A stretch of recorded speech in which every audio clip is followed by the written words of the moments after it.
برشلونة وإسبانيول مباراة في الجولة 36 من الدوري الإسباني. هاي هي مباراة تحقيق لقب الدوري الإسباني بالنسبة لفريق برشلونة في حالة الفوز.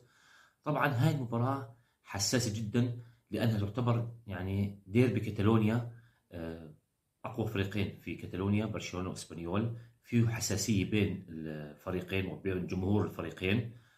طبعا منع جمهور برشلونة من اصطحاب أي أعلام أو مباريات تخص فريق برشلونة، لأنه قبل عامين برشلونة حصل على الدوري الإسباني في أرض إسبانيول، وهبط إسبانيول للدرجة الثانية، ويعني الجمهور واللاعبين احتفلوا بتحقيق لقب الدوري الإسباني، وهذا يعني صار مشاكل في هاي المباراة السابقة.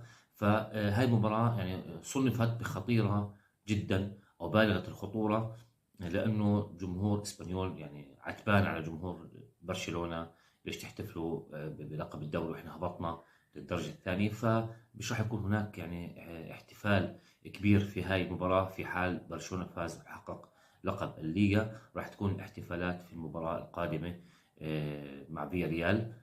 طبعا يعني الرسم التكتيكي لبرشلونه معروف: الضغط العالي المتقدم واعتماد على مصيدة التسلل وضغط الملعب وضغط ملعب اسبانيول وتحقيق الاهداف.